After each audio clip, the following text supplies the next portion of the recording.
Hello students, welcome back to RN's classes. Today we will discuss economic potential of biodiversity from the chapter number 2 biodiversity part 2.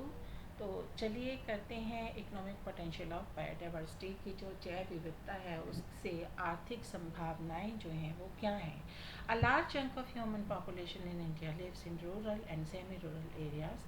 Bharat में ज़्यादातर जो जनसंख्या है वो जो है ग्रामीण और अर्ध ग्रामीण क्षेत्रों में रहती है. दस इकोनॉमिक डिपेंड्स ऑन एग्रीकल्चर और इस तरह से उनका जो इकॉनमी है, उनकी जो आय है, उसका बड़ा हिस्सा कहाँ से आता है? खेती से आता है. Forestry and large variety of domestic animals, जंगलात से आता है और बहुत सारे जो डोमेस्टिक एनिमल्स हैं उनकी वैरायटी से आता है. Due to population explosion it has become more important to realise the economic potential of biodiversity. अब जनसंख्या विस्फोट की वजह से ये जानना बहुत इम्पॉर्टेंट है कि जो बायोडाइवर्सिटी है, जैव विविधता है, उसकी क्या संभावनाएं हैं. Let us learn about the economic potential of plants and animals. अब बायोडाइवर्सिटी में प्लांट्स एंड एनिमल्स आते हैं तो उनका इकोनॉमिक पोटेंशियल क्या है. तो पहले हम करेंगे प्लांट्स का इकोनॉमिक पोटेंशियल क्या है. तो at the topic level the plants are producers and forms the basis of biotic system. पोषण के स्तर पे ये पौधे जो हैं वो उत्पादक हैं तथा जैव प्रणाली का आधार हैं. Forest are the rich source of biodiversity और जो वन है वो जैव विविधता के महान संसाधन हैं. Forest are many useful plants products which we get from plants incomes are gums, tannin, timber, fruits, fodder, firewood, drugs, resin, organic acid, charcoal etcetera. तो बहुत सारे प्लांट्स जो हैं उनके उत्पाद हमें जो हैं वो जंगलों से मिलते हैं. जैसे गोंद हो गया, ठीक है, उसके बाद टेनिन, रेजिन, ऑर्गेनिक कमल, चारकोल इत्यादि. तो ये सारे जो हैं हमें जंगलों से मिलते हैं. अगर हम टिम्बर की बात करें, वुड की बात करें, तो वुड जो है वो इकोनॉमिकली इम्पॉर्टेंट कमोडिटी है, नेशनल लेवल पर भी और इंटरनेशनल लेवल पर भी. In some countries most of people live near forest and they depend upon the firewood as their chief source of fuel. अब बहुत सारे लोग जो हैं वो बहुत सारे देशों में लोग जो हैं जंगलों के पास में रहते हैं और उन्हें फ्यूल के तौर पे, ईंधन के तौर पे जो है वो फायरवुड की ज़रूरत होती है. The wood based industries like paper industry, plywood production industries and wood carving industries are the source of employment for the local people. अब यहाँ पे जो पेपर इंडस्ट्री है, प्लाईवुड प्रोडक्शन इंडस्ट्रीज है, वुड कार्विंग इंडस्ट्रीज है, वो local यानी कि स्थानीय लोगों के लिए सोर्स ऑफ एम्प्लॉयमेंट है. ठीक है. फिर आता है food. Plants are the main source of food for man and animal. अब फूड जो हैं वो जो मैन है और एनिमल है यानी कि आदमी और जानवर दोनों के लिए ही मेन सोर्स है भोजन का. According to an estimate about 85,000 edible plants are utilised by man.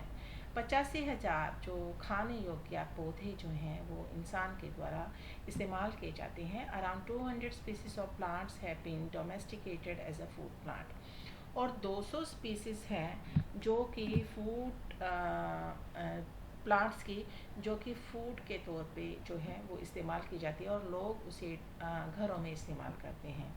Drugs and medicines. अब ड्रग्स और मेडिसिन्स ये भी हमें पौधों से, प्लांट्स से मिलती हैं. Many plants provide us some useful drugs and medicines. बहुत सारे प्लांट्स हमें ड्रग्स और मेडिसिन्स देते हैं. जैसे tulsi, cinchona, foxglove have medicinal values. ठीक है. तो तुलसी है, सिनकोना है, फॉक्सग्लोव है, तो इनका जो मेडिसिनल वैल्यूज़ होती हैं. अब ड्रग्स एंड मेडिसिन में फ़र्क तो है, हम इन्हें एक जैसा ले लेते हैं, लेकिन ड्रग्स जो होती हैं बच्चे वो हमारे बॉडी और माइंड का कंट्रोल खो देती हैं, लेकिन जो मेडिसिन है वो उसको रिस्टोर करती हैं. ठीक है.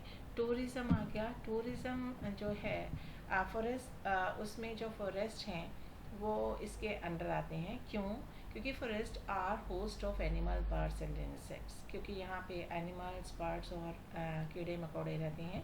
These are also beautiful spots of tourism. इसलिए ये टूरिज़म सैलानियों के लिए भी अच्छी जगह हैं, खूबसूरत जगह हैं. Nowadays eco tourism is getting more attention due to increasing interest of people in biodiversity. अब जो लोग हैं वो बायोडाइवर्सिटी में बहुत ज़्यादा जो है इंटरेस्ट रखते हैं, ठीक है, जैव विविधता में बहुत ज़्यादा इंटरेस्ट रखते हैं, इसलिए ये पर्यटकों के लिए आकर्षण का केंद्र है क्योंकि वो बायोडाइवर्सिटी के बारे में जानना चाहते हैं। सोर्स ऑफ एडिशनल इनकम, अब अतिरिक्त आय का सोर्स भी है। कैसे? क्योंकि जो एग्रो फॉरेस्ट्री जो है वो लोगों को इनकम जो है उसका सोर्स देती है, उनको एम्प्लॉयमेंट जो है वो देती है। Forest are also source of fodder for the animals, और जो एनिमल्स हैं उनके लिए जो चारा है वो भी फॉरेस्ट से मिलता है। Economic potential of animals, animals का इकोनॉमिक पोटेंशियल क्या है?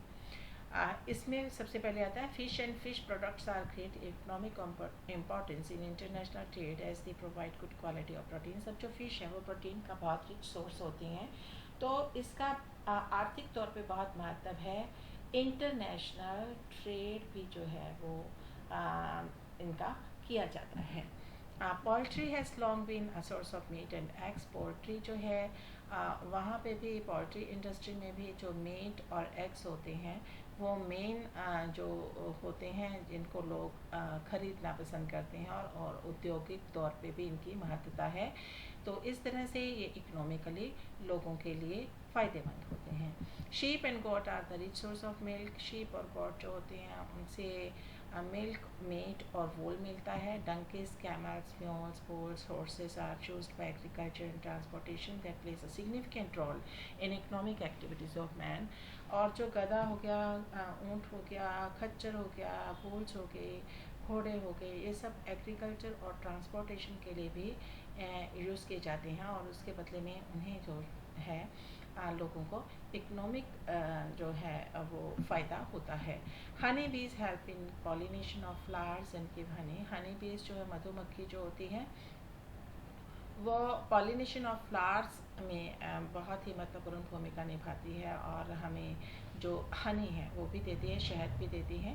Some animals help in dispersal of seeds and fruits, और कुछ एनिमल्स सीड्स और फ्रूट्स के डिस्पर्सल में भी हेल्प करती हैं, जो कि हमने चैप्टर 1 में कर लिया था। नेक्स्ट है earthworms, rats, rabbits etcetera make the soil porous for the better growth of plant roots.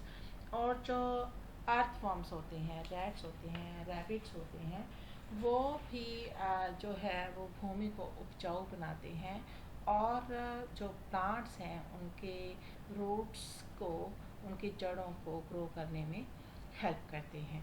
तो ये था हमारा आज का टॉपिक जो हमने डिस्कस किया इस वीडियो में, economic potential of biodiversity from chapter 2 biodiversity part 2। I hope कि आपके लिए ये वीडियो काफ़ी लाभदायक होगा। मिलते हैं नेक्स्ट वीडियो में एक नए टॉपिक के साथ। Till then goodbye, have a nice time. But yes, if you are watching my channel for the first time, please do not forget to subscribe it, like it and comment on it.